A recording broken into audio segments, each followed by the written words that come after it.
Oke, di meja ini bergeletakan HP yang bervariatif ya. Cuman semua yang lo lihat di meja ini harganya under 5 juta semua. So di video kali ini gue bakal sedikit berbacot-bacot ria biar apa ya? Biar lebih padat lah pemilihan lo secara fungsional ya terhadap sebuah handphone dilihat dari sisi budgetingnya. Di sini gue nggak bicara mantan flagship, di sini gue nggak bicara itu Android atau iPhone, dan di sini gue nggak bicara ngeversusin gadget ya. Gue berbicara masalah price-nya. Oke, kita bicarain harganya dan kita bakal lihat apakah itu cocok atau tidak buat lu beli gitu ya. Karena kebutuhan orang tuh beda-beda. Kita mulai dari yang paling murah dulu. Paling murah yang which is harganya di bawah 1 juta ya. Untuk di bawah 1 juta, gue di sini ada contoh kayak iPhone 5s, kayak iPhone 6s. Nah, kedua handphone ini menurut gue udah nggak layak untuk dipakai di tahun 2025. Tapi ada tapinya. Yang ini yang paling tidak layak. Kenapa? Untuk 5s, handphone ini tuh menurut gue udah nggak ada value-nya lah. Lu pakai untuk harian. Dia udah nggak bisa sosmed. Menurut gue udah ganggu banget ya. Udah bukan handphone. Jatuhnya ini dep ya buat digital audio player aja.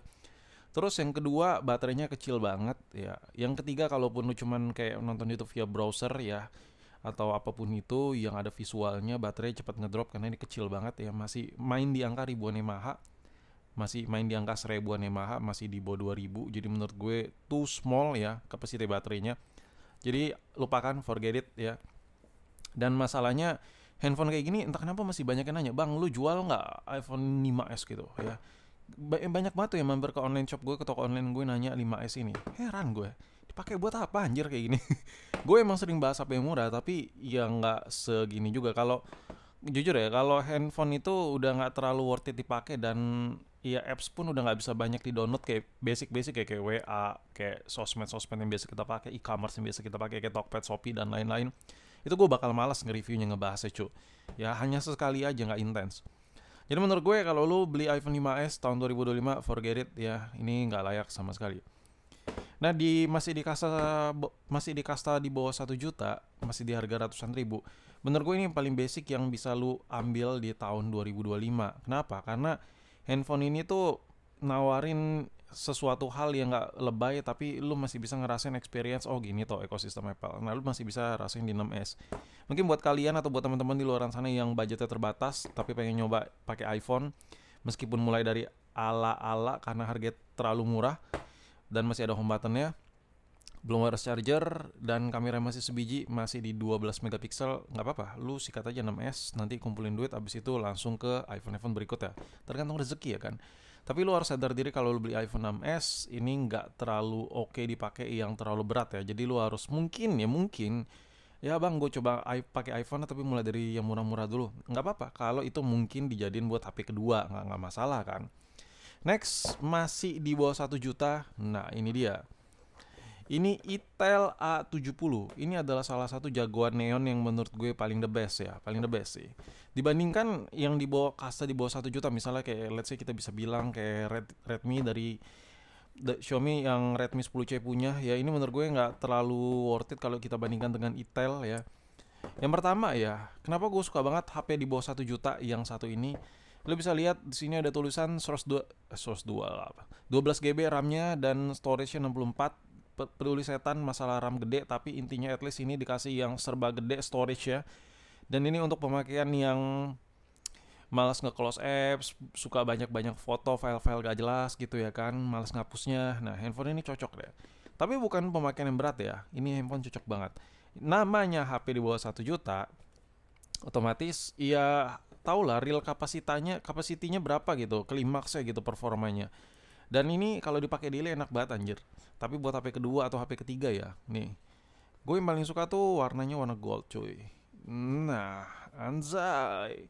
Nah ini salah satu HP murah meriah yang looksnya modern parah, ada bobanya. Ini jujur ini gue pakai ya, tapi nggak gue bawa. Lebih ke buat HP gue ketika di rumah, misalnya keluarga ada telepon, gue alihin ke sini semua. Dan Ini cocok banget buat lu yang pengen punya HP ketiga ya, atau lu pengen beliin HP buat adik lu mungkin yang masih kecil, saudara lu yang masih kecil, atau buat ortu lu yang gak terlalu gimana-gimana banget pakai HP sekedar buat komunikasi. Nah, ini penting nih. Handphone kayak gini bagus, Cuk. Ada beberapa pertimbangan gue kenapa gue ngerekomendasiin ini. Handphone ini bagus banget buat kalian pakai di kasa murah ya. Entah itu buat orang tua kalian atau buat adik kalian. Yang pertama dimensinya dia ngepas ya. Nggak gede banget, nggak kecil banget. Jadi buat orang tua make yang ngetiknya tuh ya agak-agak gimana gitu kalau layarnya terlalu kecil. Nah, ini cocok. Yang pertama. Yang kedua, handphone ini baterainya awet di 5000 mAh. Jadi buat harian, kalau pemakaian ringan ya, kayaknya 2 hari baru ngecas anjir HP ini. Menurut gua kayak gitu ya. Gua ngabisin baterai HP ini lumayan malas gitu. Karena yang pertama nih 5000 mAh, yang kedua ini umurnya masih tergolong baru, jadi kapasitas mAh-nya masih gede ya, baterai health masih bagus. Jadi kayak agak susah gitu buat dihabisin. Nah, daripada lu beli HP-HP second kayak Redmi 10C, kayak Samsung lainnya, gue lebih ngerekomendasiin lu beli ini, Cuk, ya. Beli ini. Itel A70 anjir, ya. Anjir, linknya di deskripsi gue terus. Promo si Puki enggak. Canda. Jadi next, selain ini kita bahas HP di atas di 1 jutaan atau di atas 1 juta. Singkirkan dulu. Di atas 1 juta lu bisa beli iPhone 7 ya. Tapi iPhone 7 ini menurut gua ya, kalau lu jadiin handphone ini buat HP utama, sayang sekali. Kenapa? Mendingan minimal at least lu ambil iPhone 7 Plus menurut gue, jangan yang 7 biasa. Masih di kasta 1 jutaan juga, lu bisa iPhone 8 biasa. Bedanya yang iPhone 7 ini 1 juta kecil, yang ini 1 juta agak gede gitu. Ya tergantung di mana kalian beli lah, tergantung kelengkapannya full set atau tidak, kondisinya layarnya masih ori atau tidak, ya kan, pernah servis atau tidak, baterai health berapa, ya begitu-begitulah. Kalau kita beli iPhone 7 atau iPhone 8 kira-kira masih worth it atau tidak, balik lagi sesuai kebutuhan, Cuk, ya. Kalau lu kebutuhannya kayak cuman buat HP kedua, nggak masalah. Lu mau pilih iPhone 8 atau iPhone 7, there's nothing problem sama kedua handphone ini. Tapi kalau buat dijadiin HP utama, lu harus pikir-pikir lagi ya. Ini benchmarknya kalau nggak salah seingat gue di 300 ribuan ya. Skor Antutunya V10 nih di 300 ribuan, ini di, gue lupa ya, 500 ribu lah. Ralat kalau salah coba tulis di kolom komen ya. Tapi yang jelas handphone ini kalau untuk iPhone 8 yang 1 juta gede, hampir-hampir 2 juta, masih jauh sih dari 2 juta. Pokoknya 1 juta gede lah. Handphone ini dipakai buat WA masih enak, terus dipakai buat scrolling, gue ngerasa handphone ini masih nyanggupin lah. Nah, untuk iPhone 7 buat WA masih oke, dan banyak yang nanya ya di toko online gue, "Bang, ini bisa WA gak iPhone 7?" Masih bos. Masih bisa WA, cuy. iPhone 7 ini masih bisa WA sampai saat ini. Dan tapi nggak semua aplikasi itu bisa di-download ya sama iPhone 7 ini ya. Tapi untuk yang basic-basic, per sosmedan, WA dan kawan-kawannya bisa semua. Lu masih bisa pakai normal pakai iPhone 7 ini. Nah, kelebihan dan kekurangannya. Kelebihannya iPhone 8 ini kameranya lebih bagus sedikit ya. Kekurangannya iPhone 8 ini menurut gue agak sedikit berat. Jadi kalau lu pegang satu tangan agak pegel karena bagian backdoor udah kaca. Ini enak banget dipegang. iPhone 7 enak banget, kayak ringan gitu dipegang, cuy. Next ya, di kasta 1 jutaan gitu ya, lu bisa sikat lah kayak Poco, kayak Xiaomi. Itu banyak banget merek-mereknya, lu bebas pilih. Tapi saran gua, kalau masih di kasta 1 jutaan lu nggak bisa pilih all in ya. Misalnya lu butuh layar yang bagus, ya udah lu berarti lihat incar spek layarnya. Lu nggak bisa incar spek layar dikasih performa bagus, kamera bagus. Atau lu butuh kamera yang bagus, misalnya lu bisa beli Pixel ya kan. Tapi masalahnya Pixel nggak dijual secara resmi dan spare partnya nyusahin. Jadi kalau rusak siap-siap, lu tersiksa di spare partnya. Kalau HP lu rusak nih, retak gitu, lu pasti bingung anjir ganti LCD di mana. Itu kalau Pixel, otomatis harga jualnya pasti nggak ada, retak layarnya kan. Itu sepele tuh, masalah sepele jadi tidak sepele. Tapi saran gue kalau di kasta 1 jutaan, ya pilih yang merek yang oke-oke aja lah, kayak Poco, Redmi dan kawan-kawan. Nextnya menurut gua, kalau lu udah budget 2 juta 3 juta ke atas, nggak usah babi bu bebo. Nih si K10R. Kenapa si 10R bang? Kenapa 10R, 10R dan 10R? Ini adalah HP paling realistis ya. Gue udah pernah buat videonya kemarin-kemarin kalau nggak salah. Kenapa realistis bang? Yang pertama, ini handphone murah ya. Lu bisa dapetin di harga 2 jutaan, lu bisa dapetin di harga 3 juta yang resminya dengan storage yang terkecil. Intinya tergantung di mana kalian beli lah. Tergantung mungkin kalian dapetnya batangan atau lecet-lecet dikit gitu, kayak gitu-gitu lah masalahnya. Namanya juga HP bekas kan. Dan kenapa ini realistis? Karena di harga yang murah, handphone ini masih ngasih feel yang enak banget. Dan kebetulan HP ini gue pakai ya, anjay. This is my turn. Lupa gue passcode gue. Karena gue pakai, jadi ini gue passcodein. Anjay. Ini gue pakai dijadiin HP kedua gue. Jadi HP utama gue iPhone 15 Plus, HP kedua gue iPhone XR, HP ketiga gue Itel A70. Sampai saat ini ini masih gue pakai ya. Jadi menurut gue ini adalah perfect combo yang bagus banget. Nih gue coba jelasin bentar. Gue coba jelasin bentar biar kalian paham. Kenapa HP kedua lu iPhone, Bang? Kan HP utama lu udah iPhone. Jadi gini cuy. HP utama gue iPhone 15 ya. Ini kita singkirin dulu. HP utama gue iPhone 15 Plus, HP kedua gue iPhone XR, dan HP ketiga gue Itel A70. Kenapa kombinasi gue pakai HP begini, men? Balik lagi. Ini sesuai kebutuhan orang-orang ya. Makanya gue setiap review itu gue suka-suka gue bilang kadang worth it, kadang tidak. Karena tergantung kebutuhan itu gue nge-review lagi mode apa. Kalau itu kebutuhannya lebih ke mode buat ngedit ya, kadang gue bilang worth it, kadang tidak ya kan. Nah tapi intinya gini, kenapa HP kedua gue iPhone padahal HP utama gue udah iPhone? Yang pertama, HP kedua gue itu masih ada sinkronisasinya sama kerjaan gue. Tapi dia lebih private ya. Ketika gue nggak mau diganggu di pekerjaan gue pakai HP ini lebih tentram, tapi masih tetap bisa kerja. Tapi privacy gue juga banyak di sini. Jadi kayak kontak-kontak keluarga di sini banyak nih. Tapi itu masih nyampur tuh kerjaan apa. Nah itu gue gabungnya di sini. Yang kedua, karena gue juga kerja ya serabutan konten kreator lah ya. Tiap hari gue nge-upload ya kan. Lu bisa lihat lah video-video gabut gue upload, baik lah gue intinya. Jadi ada beberapa file kadang yang gue pengen edit, entah itu gue lagi pengen jalan kemana gitu, gue sambil ngedit. Nah itu videonya tuh gue export gitu. Kadang gue ngeditnya di CapCut aja yang simpel-simpel. Jadi video gue pindahin ya kan. Bisa juga dari sini ke sini, dari sini ke sini. Intinya saling sinkron ya. Dan satu cloud juga. Tapi ada beberapa file yang terlalu besar gitu hasil editnya. Jadi kadang gue edit di sini belum selesai, jadi gue export langsung ke sini, lanjut gue edit lagi. Jadi gini, ketika gue edit, gue tuh tetap berinteraksi sama kerjaan gue yang lain. Jadi makanya gue butuh dua layer yang berbeda. Jadi yang satu buat kerja, yang satu kerja juga. Jadi kerja gue double-double gitu. Kerja, mati.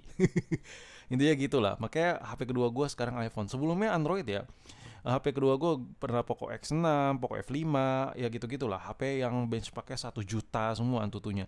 Tapi kali ini nggak apa-apa. Ini karena buat kerjaan masih di bawah 1 juta, tapi 1 juta, hampir 1 juta antutunya. Tenar ini masih jadi pilihan. Dan Tenar ini kameranya jos parah.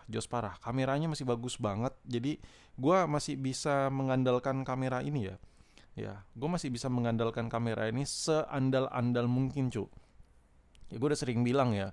Nah jadi kadang gue bisa aja ngerekam momen-momen tertentu gitu. Kadang gue gabut bikin konten apa, gue bisa pakai iPhone XR ini. Gue tinggal setup pencahayaan yang proper dan kameranya bagus gila. Lu bisa lihat sendiri. Ya, yang mau XR ini ya mau XR ada di linknya di deskripsi. Anjay, promo si Puki ini. Dan ini emang gue pakai dan gue suka banget sama XR gue. Dan kenapa HP gue yang ketiga malah Itel A70 ya. Udahlah HP utama sama HP keduanya nggak jelas, sama-sama iPhone. HP ketiganya Itel pula yang lo pilih, bang. Aduh, bener-bener puki lau, bang ya. Pente. Nah jadi gini, kenapa Itel? Karena ini handphone yang paling jarang gue bawa. Handphone ini lebih ke misalnya gue pergi kemana gitu, ini gue tinggal di rumah, cu. Tapi keluarga gue, beberapa keluarga terdekat ya, beberapa teman terdekat, dia bisa akses di situ, ada kontak gue, ada apa, dia bisa akses handphone ini nih buat umum. Tapi data gue kalau mau sinkron ke sini juga bisa, kayak data-data kontak, ya file-file kerjaan nggak ada sih di sini, file pribadi juga nggak ada, lebih ke just connection aja. Si Itel A70 ini just connection aja ya. Ini bukan ini yang unit gue pakai ya, adalah di rumah gue. Ini barang dagang. Jadi hanya just contact aja. Jadi handphone ini masih kepake, tapi nggak gua bawa kemana-mana. Dan kenapa Itel? Yang pertama serba gede ya storage-nya.